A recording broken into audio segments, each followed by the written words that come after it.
Hello guys, welcome on my YouTube channel Competeria. मंजिल उन्हीं को मिलती है जिनके सपनों में जान होती है। पंखों से कुछ नहीं होता, हौसलों से उड़ान होती है। सभी पढ़ें, सभी बढ़ें, कॉम्पटेरिया।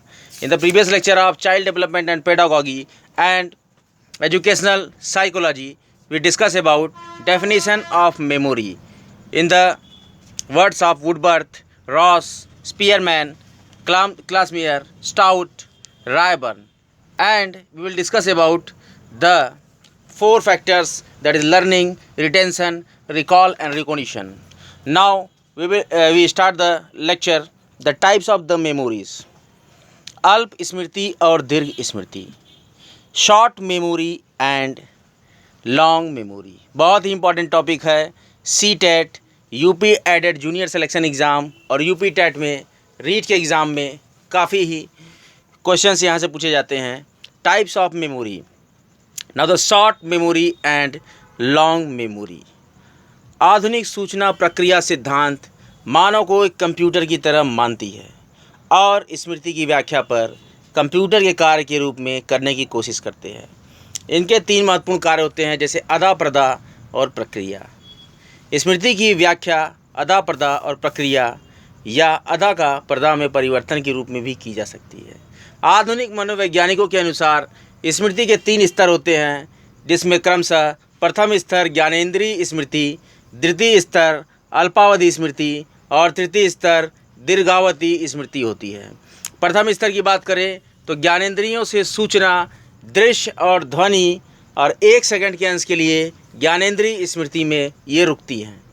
दूसरी बात करें अगर ज्ञानेंद्रीय स्मृति में सूचना को संज्ञान में लेकर उसका विश्लेषण और अर्थ को संलग्न करने पे यह दूसरे स्तर जैसे कि अल्पावधि स्मृति में प्रवेश करती है। इस प्रकार से आगे कुछ किया जाए तो सूचना लगभग 20 सेकंड में ही विलुप्त हो जाती है। यदि अल्पावधि स्मृति में सूचना की प्रक्रिया को आगे बढ़ाया जाता है तो ये दीर्घावधि स्मृति में संकेतांक के रूप में बहुत अधिक अवधि तक या अनिश्चित समय तक रह सकती है। The input and output model for short term memory and long term memory. किसी भी लर्निंग की दशा में सूचना सर्वप्रथम हमारे ज्ञानेंद्रीय अंगों के माध्यम से मस्तिष्क में पहुंचती है। इसी प्रकार से सूचना को अदा या अल्पावधि स्मृति कहा जा सकता है और उसके बाद अदा निश्चित मस्तिष्क की यांत्रिकी में प्रक्रियाधीन होती है और ये प्रक्रिया सूचना का संग्रह करती है, जिसे प्रदा या दीर्घावधि स्मृति कहते हैं। इस प्रकार सूचना के दो स्मृति स्तर है, जिनमें पहला है अल्पावधि स्मृति और दूसरा है दीर्घावधि स्मृति। इनके बीच के प्रमुख विशेषताओं को मैं कंपेयर करके आपको बताता हूँ कि अल्पावधि स्मृति पहले है और दीर्घावधि स्मृति की चर्चा दोनों को हम कंपेयर करेंगे। अल्पावधि स्मृति में सूचनाओं को संग्रहित करने के लिए सीमित दक्षता होती है, लेकिन वहीं दीर्घावधि स्मृति में सूचनाओं को संग्रहित करने की असीमित क्षमता होती है। अल्पावधि स्मृति में बहुत ही संक्षिप्त समयावधि के लिए सूचनाएं रह सकती हैं, जैसे कि 20 सेकंड के लिए, और दीर्घावधि स्मृति में सूचनाएं अनिश्चित समय तक रह सकती हैं। अल्पावधि स्मृति में कोई भी सूचना आसानी से प्रवेश कर सकती है और इस प्रकार से कोई भी सूचना सर्वप्रथम अल्पावधि स्मृति में पहुंचती है। दीर्घावधि स्मृति में सूचना का प्रवेश पाना बहुत कठिन होता है और दीर्घावधि स्मृति में केवल वही सूचनाएं प्रवेश पाने की अनुमति पाती हैं जो उपयुक्त रूप से संकेतांकबद्ध या विश्लेषित हों या उनका कुछ अर्थ हो। लेकिन दीर्घावधि स्मृति में एक बार सूचना प्रवेश पाने के बाद स्थायी स्थान प्राप्त कर लेती है। अल्पावधि स्मृति में सूचनाएं शब्दों और कल्पनाओं में संग्रहित रहती है, लेकिन दीर्घावधि स्मृति में सूचनाएं धारणाएं और अर्थों के रूप में संग्रहित रहती है। Information processing model are the mechanism involve in short term memory and long term memory. सूचनाएं सर्वप्रथम अल्पावधि स्मृति भंडार में पहुंचती है, बहुत ही संक्षिप्त समयावधि के लिए यहाँ रहती है और ये भी पहले हम बताए हैं कि अल्पावधि स्मृति की क्षमताएं सीमित होती हैं, इसीलिए अल्पावधि स्मृति में सूचना अधिक समय तक नहीं रह सकती है। अगर कोई नई सूचना को अल्पावधि स्मृति में रहना है तो उसके लिए स्थान चाहिए और ये तभी संभव है जब पुरानी सूचनाओं को बाहर निकाल दिया जाए। एक एक सूचना अल्पावधि स्मृति में रहती है और इसे नई आने वाली सूचना बाहर न निकाल दे, इसलिए अल्पावधि स्मृति में संक्षिप्त ठहराव के समय सूचना को संकेतबद्ध किया जाना चाहिए और उसको दीर्घावधि स्मृति में स्थानांतरित कर देना चाहिए। अगर अल्पावधि स्मृति में इस तरह संकेतबद्ध या स्थानांतरण नहीं होता है तो यह बाहर निकल जाती है और आधा सूचनाएं या अधिगम की गई सामग्री को हम भूल जाते हैं।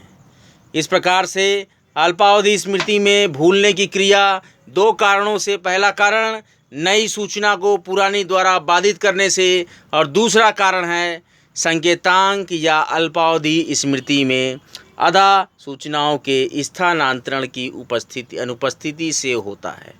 Now the coding or transformation process from short term memory to long term memory. अल्पावधि स्मृति से दीर्घावधि स्मृति में केवल वो सूचनाएं जाती हैं जो संकेतबद्ध या स्थानांतरित सूचनाएं होती हैं। इसीलिए हमें संकेतांक या स्थानांतरण प्रक्रिया को अच्छे से समझना चाहिए कि क्या है ये संकेतांक और स्थानांतरण प्रक्रिया। इसके बारे में मैं आपको एक्सप्लेन करता हूँ कि अल्पावधि स्मृति में अस्थायी रूप से प्रवेश पाने वाली सूचनाओं का अभ्यास, बार बार पुनरावृत्ति और अर्थपूर्ण सूचनाओं के रूप में अनुवाद किया जाना चाहिए। बड़े दूरभाष नंबरों का अधिगम और स्मरण सरलता से किया जा सकता है यदि हम उनको छोटे छोटे टुकड़ों में अर्थपूर्ण सूचनाओं के रूप में तोड़ दें। अगर कोई नंबर है 24816314228, इसको सरलतापूर्वक याद किया जा सकता है। इसे संकेतबद्ध कर दिया जाए और दीर्घावधि स्मृति में यदि हमें विस्तृत नंबरों या विस्तृत सामग्री को याद रखना है तो पर्याप्त समय तक पुनराभ्यास या इनको छोटी अर्थपूर्ण सूचनाओं के रूप में तोड़ देना चाहिए और तभी ये दीर्घावधि स्मृति में जा सकती हैं।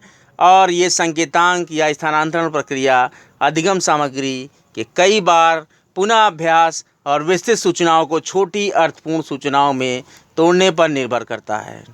जैसे कि आधा हो उसमें अल्पावधि स्मृति, और अल्पावधि स्मृति से संकेतांक विहीन या पुनरावृत्ति विहीन, और पुनरावृत्ति विहीन इंगित करेगा विस्मृति को। इसी क्रम में पुनराभ्यास या संकेतांक वो इंगित करेगा दीर्घावधि स्मृति को और ये पहुंचेगा पर्दा तक। Now the methods of memorising.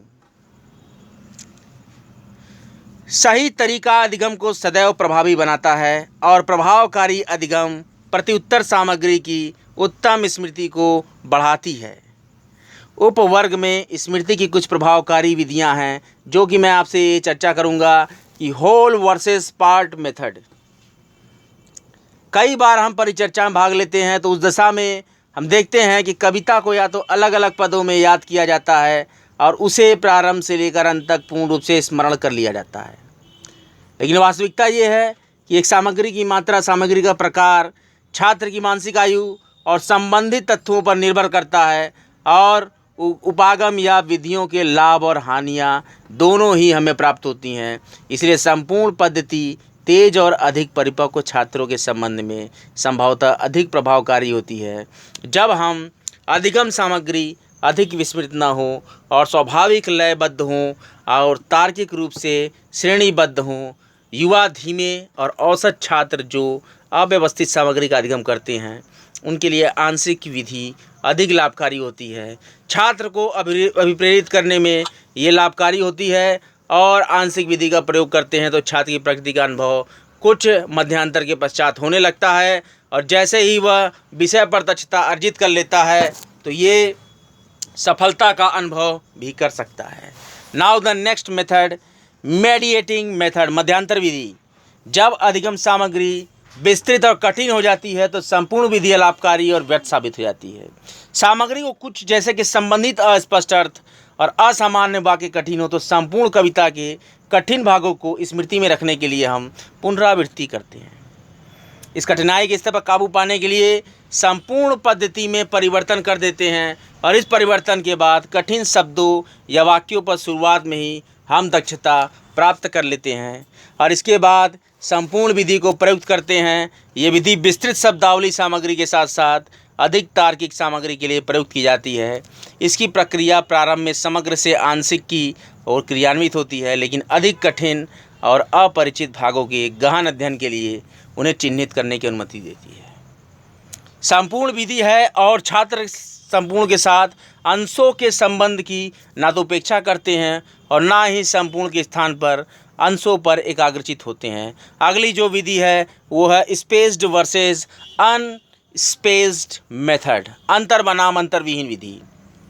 अंतर अधिगम को वितरित अधिगम के नाम से भी जाना जाता है।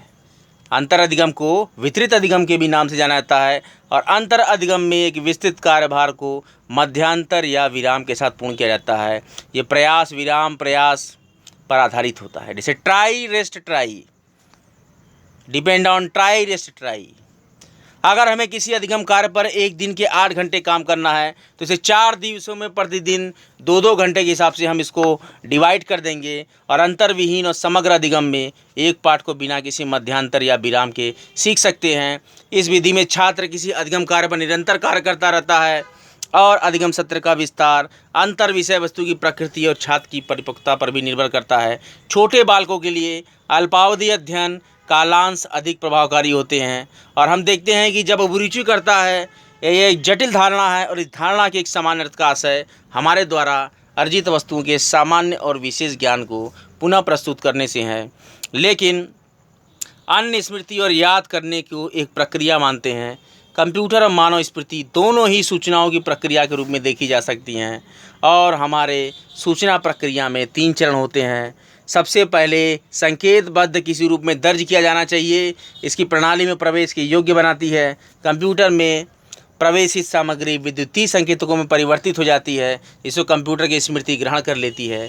अब मनुष्य में यह कल्पनाओं प्रभाव और अर्थपूर्ण इकाइयों में परिवर्तित हो जाती है, जिसे मानवीय इस स्मृति प्रक्रियाधीन कर सकती है। दूसरी चर्चा करें तो इसमें सूचनाओं कुछ समय के लिए संग्रहित या प्रणाली द्वारा रोका जाना चाहिए और कंप्यूटर में सूचनाओं का संग्रह एक डिस्क पर चुंबकीय रूप से होता है और मनुष्य में यह प्रक्रिया मस्तिष्क में होती है। तीसरे विधि की चर्चा करें तो एक विधि हमारे पास है जिसके द्वारा आवश्यकता अनुसार सूचनाओं को पुनः स्मरण प्राप्त किया जा सके और कंप्यूटर स्मृति संग्रह में खोज सकता है और संचित सूचना को स्क्रीन या मुद्रित रूप में प्रस्तुत कर सकता है। पुनः स्मरण कम वास्तविक होती है, लेकिन वे संचित सूचनाओं को वर्तमान विश्वास के साथ मिश्रित कर देती है और ये तीनों कार्य संकेतबद्ध संग्रहण और पहचान, जिसको कि इनकोडिंग स्टोरेज एंड रिकॉग्निशन और पुनः अधिगम हमारी स्मृति प्रणाली और कंप्यूटर के आधार हैं। अभिप्रेरणा का स्तर उच्च हो और विषय वस्तु आसान हो, समग्र अधिगम अधिक प्रभावशाली हो जाता है। इसमें आप देखेंगे कि सबसे इम्पॉर्टेंट टॉपिक है कि अभिप्रेरणा का स्तर उच्च होना चाहिए और विषय वस्तु बहुत ही आसान होनी चाहिए। कोई भी पाठ्यक्रम की विषय वस्तु को आसान बनाइए, वो जैसे कि आपका कंप्यूटर याद रखता है उस तरह मानव मस्तिष्क पे भी इसकी छाप पड़ेगी और आपकी जो मेमोरी है वो चंद सेकंडों के अलावा काफ़ी दिन तक उसमें स्टोर होगा। जैसे आप अपने सिलेबस को याद कर लेते हैं, सालों साल नहीं भूलते, पिक्चर की स्टोरी को सालों साल नहीं भूलते, लेकिन कोई पढ़ाई की चीज़ अगर आपको बताई जाए जो थोड़ी जटिल हो वो आप 20 सेकंड से ज़्यादा नहीं याद रख सकते। लेकिन जब आप इस तरह से अभिप्रेरणा के स्तर में उच्च होंगे और विषय वस्तु आसान होगी तो आपको बहुत जल्दी ये याद होगी। और इसके अगर उलट बात करें तो छात्रों में अभिरुचि और अभिप्रेरणा की कमी होती है और विषय वस्तु कठिन हो जाती है तो अंतर अधिगम उपयुक्त है। अगर छात्रों में चेतनता और एकाग्रचित्ता की गहनता उच्च है तो अधिकाधिक विस्तृत कालांशों की सिफारिश की जा सकती है। अब हम जो अगली विधि की चर्चा करेंगे उसका नाम है रेसिटेशन या रटन विधि। रेसिटेशन मेथड, इसका मतलब होता है रटाना। किसी को रटा दीजिए, वो रट ले, याद करे, लिखे और शायद बाद में भूल भी जाए। इसका सामान्य अर्थ समय समय पर स्वयं की जांच स्वयं के द्वारा किया जाना है और ये विषय वस्तु का 1 या 2 बार अध्ययन करने के पश्चात विषय वस्तु को बिना देखे प्रत्यास्मरण करने संबंधित होता है और छात्र बिंदुओं को शीघ्रता से देख सकता है और उनको पुनः स्मरण न किया जा सका हो। बहुत से अध्ययन हमने देखा है कि जिसमें स्वरटन किसी के अध्ययन समय के पुनः अध्ययन की तुलना में सबसे अधिक उपयुक्त विधि साबित हुई है और यह विधि ऊर्जा बचाने के साथ साथ स्थायी रटन में भी सहायक होती है।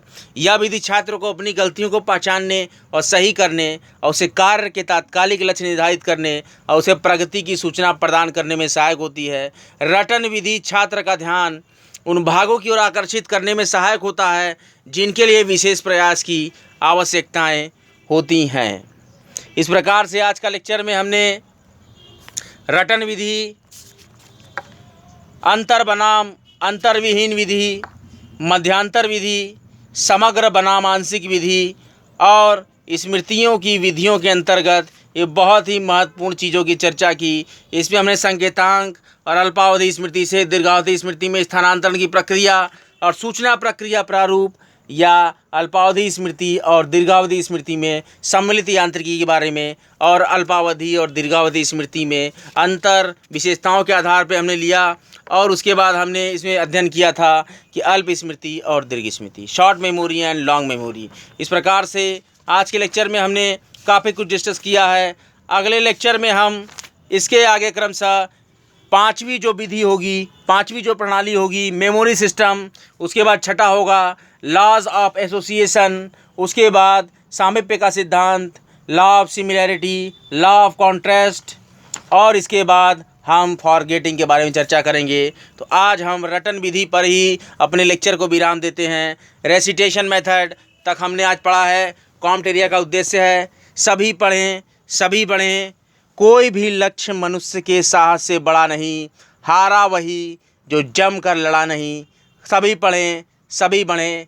Comte area. मेरे लेक्चर्स जो सीडीपी और एजुकेशन साइकोलॉजी के हैं, ये सीटेट के एग्ज़ाम में, यूपी टेट के एग्ज़ाम में, राजस्थान रीट एग्ज़ाम में और सेकंड ग्रेड में राजस्थान में जहाँ भी शिक्षा मनोविज्ञान दिया जाएगा, 10 नंबर का ही देता हो या 5 नंबर का देता हो, वहाँ ज़रूर मेरे लेक्चर्स प्रभावी होंगे। UP aided junior selection exams में कम से कम कुछ नहीं तो 10 नंबर का syllabus child development and pedagogy and education psychology से होगा, जिसमें जीवन कौशल भी होगा। अभी मैं आगे आपको जीवन कौशल के लेक्चर्स भी दूंगा। बहुत ही अच्छे अपॉर्चुनिटी है आपके पास UP junior aided selection exams. तो उसके लिए मेरे लेक्चर्स को निरंतर देखते रहिए। मेरे लेक्चर्स अनवरत आते रहेंगे।